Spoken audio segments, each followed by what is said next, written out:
We're at a crucial moment in our nation's history, and Congress has the chance to reinvigorate our economy and ensure that we can outcompete every other nation.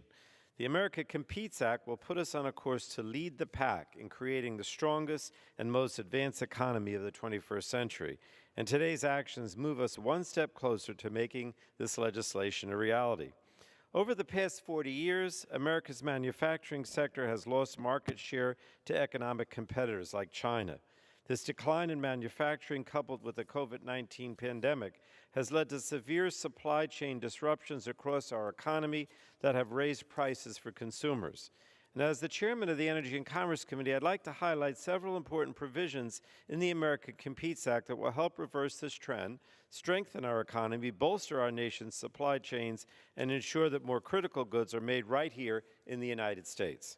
The legislation invests $45 billion in grants, loans, and loan guarantees to support supply chain resilience, the manufacturing of critical goods, industrial equipment, and manufacturing technology right here in the U.S.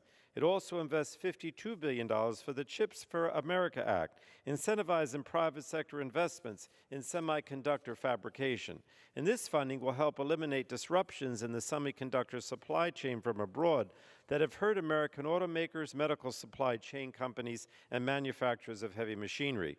The bill invests $3 billion to help build a domestic solar manufacturing supply chain so we can aggressively counter China's control of the solar chain that jeopardizes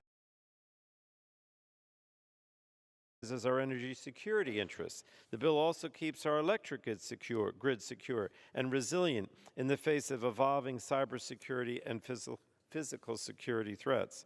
Madam Speaker, the America Competes Act also improves our medical product supply chain and strengthens our strategic national stockpile. During the early days of the COVID-19 pandemic, there was widespread shortage of essential medicines, medical supplies, and some personal protective equipment.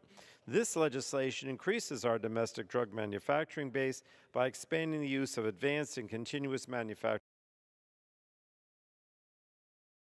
practices. It also establishes a $1.5 billion supply chain manufacturing pilot program that will help maintain domestic reserves of critical medical supplies. And it creates a $10.5 billion program that awards grants to states to expand or maintain state strategic stockpiles of products essential in the event of a public health emergency.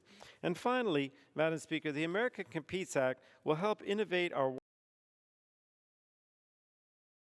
wireless supply chain and network security by funding the deployment of cutting-edge technology and ensuring that next-generation mobile wireless networks and technologies are safe and secure from foreign adversaries.